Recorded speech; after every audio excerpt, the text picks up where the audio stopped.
Morning everybody. I've changed my hat.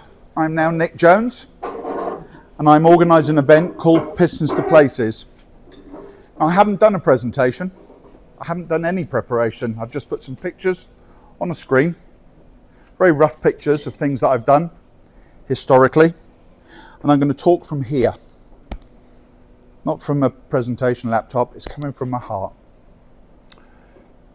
2013, June 25th, 1:05, my daughter took her last breath. 7 years old, fighting a condition called Icardi syndrome. She was very life limiting. She lived a lot longer than we anticipated. And we nursed her every inch of the way. She lived a lot longer than the consultants and the specialists said that she would. That changed my life. That made me decide, like lots of people who lose somebody very close, I am always going to do something for charity. So every year on her anniversary of losing her, I do charity fundraising. So the first 5 or 6 years, I did lots of walking, hiking, and not 5 or 10 miles, 60 miles, 50 miles over the Brecon Beacons, over the Pennines. And you had to do it in a day. So you'd wake up at 7 or wake up at 6, walk in at 7 and off you'd go. And you'd have to be done by 7, 8 o'clock the next morning. And I would always give that money to charities locally. It might be Hinchinbrook Hollywood, it might be Dream Drops and so forth. The last walk I did, I got taken to hospital, taken very, very ill while I was training just before. And I still was determined when I came out of hospital to go and do that said walk. My wife sat next to me, cried her eyes out and said, please stop doing these walks, it's going to kill you. I need you to do something else, whatever it is, I don't care. So I decided to join a group called Rust Bucket Rally. They're based over in Wellingborough, and their challenges were to drive all the way to a point in Europe and back in a very short space of time. And, sorry mate, yeah, can you, and click, keep clicking. These are just random pictures. And I joined Rust Bucket Rally and we raised money for their given charities, which weren't children's charities, they were just charities. And their challenge was buy a car for £1,000, drive to a point in Europe and back within 4 days. So I said last year, I'd like to join the committee and I would like to bring some of my ideas to Rust Bucket. Unfortunately, they never took me on. So I decided this year I'm going to do my own. And it wasn't a sit at the bar with a drunken idea with a couple of pals. It was Nick going, I'm going to do something. And in my head spinning, I thought, I'm going to do something in St Ives and I'm going to make St Ives exciting again because I think St Ives has gone a bit flat. And I'm going to make something that everybody can get involved with. That might be your business, that might be you personally, that might be family, that might be sports events, that might be groups. I'd like everybody involved. So, Pistons to Places. I did think of that name while I was drunk. Very drunk. But it was Pissed to Places, which probably wouldn't go very well on a car. So we got Pistons to Places going. Ryan, a young lad, friend of, or son of my next door neighbour, he wanted to get involved. And between the two of us, we've started it. Because I'm the gobby one, I'm the one out here, and he's behind the scenes doing all the admin and so forth. Pistons to Places, very similar to the Rust Bucket. You buy a car for under £1,000.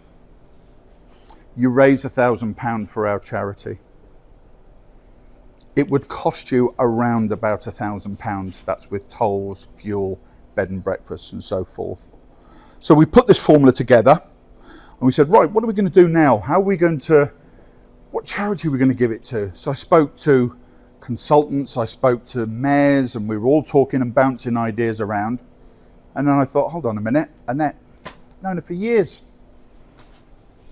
Why don't I get in contact with Annette and ask her who she recommends? And she said to me, Nick, I'm already with a charity called Little Miracles. She said, I think that's something you'd be interested in. Wow, was she right? So I went to Little Miracles and I saw it and I saw what they're all about. And had they have been around when we needed them with my daughter, would have made my life so much easier. So I went, right, I'm in, and I'm going to raise you £20,000. And she looked at me and she went, wow, that'd be fantastic. And I walked out the room and I went, Christ, how am I going to raise 20 grand now? Right, I've got to get 25 cars. If they raise £1,000 each, some may not quite hit it. So we went with it. Annette's thrown everything behind to help me. And I approached a couple of people for the early parts of it. Ryan here again, straight all over it, has given me lots of his time, given me lots of his professionalism, and helped me get this up and running. We've selected the route. We go from St Ives very early on a Friday morning. We drive all the way down to either Calais or Folkestone, whichever ferry crossing is going to be the cheapest. So we arrive at Dunkirk, or Calais, Dover or Folkestone, sorry. We arrive at Calais or Dunkirk. We go across to Munich. We stay overnight at Munich. And it'll be just outside in a small town. So we get the authenticity of the Bavarian style. We then, next day we're up. We go over to Stelvio Pass on top of the Alps, where we sit and have lunch. It's quite weird really, sitting in shorts with loads of snow around you, having pasta and a beer with a load of cars not worth a toss. Drive down the Stelvio Pass, go round Milan to Pisa. We've asked Pisa whether, that'd be about right, wouldn't it? Well, the fire alarm was my fault. I just wanted you to go out and see my car, that's all really. But anyway, moving swiftly on. Okay, I'll cut it a bit short now. So yeah, so the concept is £1,000 car, £1,000 for charity, for Little Miracles. Off we go to Europe. It's June next year, the end of June 26th, Friday, very early in the morning, down to Calais for the early ferry crossing and wacky races all the way down to Munich, over to Pisa. I've asked Pisa Heritage whether we can park our cars around the base of the tower. I'm still waiting to hear from them. Then we're back over the Alps to Dijon. We'll stay just outside Dijon. Wacky races up to the ferry or the Channel crossing. Then we'll meet then when we hit into the UK at Cambridge Services and drive back into St Ives Rugby Club. I'm asking whether some of you, or all of you ideally, but I appreciate it's not for everybody, would like to be involved. There are some things that I would like. I've written them on a bit of paper. You haven't got to say now, you can email me, send a message or whatnot in the future. And if you don't, please, I'm still not offended either way. So yeah, that's pretty much my bit. I'm going to hand you over to Annette, who is going to talk about the charity, which for me is great. Thank you. Yeah, thanks, Nick. I've already broached a little bit about what Little Miracles do and the impact that we have on families, and I don't know where the hole is for this. Might need some help, please. Thank you very much. When you get somebody as special as Nick, I'm going to get emotional now, sorry, to say, I'm thinking about doing this and I want to come and have a chat with you. We go back many, many years. And he wanted to pick my brains, really, because I've been in fundraising for many years. That in itself is very honouring, because I've got a high regard for our Nick here. He's an absolute star. And when I decided to take the wonderful position of Little Miracles, I've only been with the charity for 5 weeks. What a great way to tell my boss in week 1, hey, we've got this happening, how exciting, but also manage expectations. So I couldn't be prouder to be able to support Nick and his passion and his why, because it comes from here. You can't have anything more powerful than that. I'm going to keep it sweet. Obviously, we've had to go out and so forth, but I thought, what better way to tell you about Little Miracles from the heart than from our founder, our why, our purpose, and how we've got to where we are today. It's not an easy watch. It will get you, for that I do apologise, but it's a happy story. Oliver is still with us. So I'm just going to leave you in the hands of Michelle. Hi, so I'm Michelle. I started Little Miracles around 15 years ago now. My little boy is Oliver. He's about to turn 18, and when he was born quite severely disabled. So at the 12-week scan that we knew there was going to be problems, and they thought it was me that was poorly. Oliver was one of the 5% of children that was born quite severely disabled, and when you're pregnant, you always say it doesn't matter if it's a boy or a girl so long as they're healthy, and Oliver wasn't healthy. So Look, at 35 weeks, we was offered a termination. We were told that Oliver was incompatible with life, and that is the term that was used. So we was offered comfort care. That's when they give the baby morphine and just make them comfortable. I never knew that it was even legal to have a termination at 35 weeks, never mind to think that I'd be a family that would be offered it. And when you've got doctors telling you that your child's never going to be able to breathe independently, he'll never be able to walk, never be able to talk, and that he's going to be in pain and have a shortened life, actually you listen to them, and it's really hard as a mum to be able to be told that. And Oliver's doing really well now, but we spent 15 months in hospital initially, and the NHS was amazing at keeping him alive and keeping him alive against the odds, but there wasn't really support for me or my family. When we did come home, and it was really lonely. You get used to kind of having to do medicines every 2 hours. He's on a feed pump 24 hours a day, so you get used to kind of having all the extra equipment, and he came home on various kind of life supporting equipment. You get used to that. What you don't get used to is when you go to mother and baby groups and people pull their children away from you. We were trying to get the bus home from the hospital one day, and the bus driver refused to let us on because of his oxygen cylinders. And there was another mum, Tessa, who she took me for a coffee, and she was the first person who ever told me that everything was going to be okay no matter what happens. And we met up for a coffee the next week, and a couple more mums came along, and we just, every week, more and more mums just started coming along with their disabled children. So we started back in kind of March 2010, and by the time we had kind of 5 children in wheelchairs sat around a coffee table at the baker's oven, we thought, well, we better get serious. We was blocking their fire exits, and we had to start hiring a building. So we was there for about a year, and we thought that we'd just have coffee, kind of chat, and we did. But the children started to make friends. We started to make friends. We started to support each other. We was advising each other and just getting just that information that you don't get from anywhere else.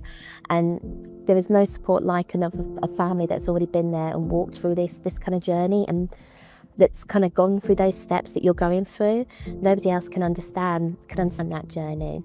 And we grew. Every week we'd have more and more families coming along. So by the time we'd been going for about 15 months, we were supporting was having to that one, we had one session a week, we was having 120 people arrive every week.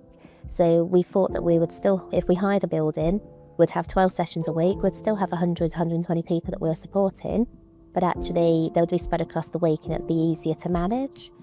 What actually happened is that we hired 3 industrial units that had been knocked into one, and by the time we'd been there for about a year, we suddenly had kind of 2,500 people we were supporting. And that's when we sort of reached out to Children in Need and DIY SOS. So they built us an amazing purpose-built building over in Peterborough. More and more families always came. So all of our services that we offer are what the families have asked for. So we do a lot of support, so things like counselling, benefits advice, lots of advocacy, lots of kind of making sure that they have the support that they need, lots of training both for the parents and also for the young people, and lots of activities, so that's days out. It's mother and baby clubs, it's holiday clubs, youth clubs, it's kind of residential schemes. We offer respite. We also provide lots of safe spaces. So it was lovely and amazing to have this building in Peterborough, but we were having families kind of travelling over from Surrey, and so it made more sense than trying to get them kind of over to Peterborough every week to actually let's set them up a branch over there, and the Ely branch is still up and running today. And we have now, we have a lot of branches. It depends on how you classify them. It's between 19 and 22 branches. Some of them are quite small, kind of satellites to others. But last year we supported over 50,000 people. That's a mixture of the disabled child, the brothers and sisters, and also the parents. But that's never what we anticipated. There shouldn't be this many families that need support. There shouldn't be this many families that don't know where to reach out to. In an ideal world, Little Miracles will have branches in every city across the country, and we'll be able to support every family that has a disabled child. Ultimately, no family should ever have to feel as alone and isolated as mine did. So, apologies. I know this only became live last week, so I'm still trying to get my head around it. incredible, powerful story. Oliver's now 18 years of age. We look after and support families with the children reaching to the age of 25. So whereas a lot of care facilities and support stops at 16 or 18, then starts again at 21. We kind of like the handholders to families and help to signpost and make sure they're on the right track, seeking the right support that's out there, but also to be their voice and their rod at the time when they need. So thank you for listening. Thank you, thank you, thank you. So I know you're already behind this incredible challenge. I'm behind you 100%. Anybody who can take part in whatever capacity, there's always support. It looks different for everybody. If you've got some ideas, speak to Nick, come and find me. More than happy to talk to you. We couldn't be doing what we're doing without people like you and you. So that's kind of me. So thank you. Thank you, everybody. Thanks for listening. Cheers, Nick.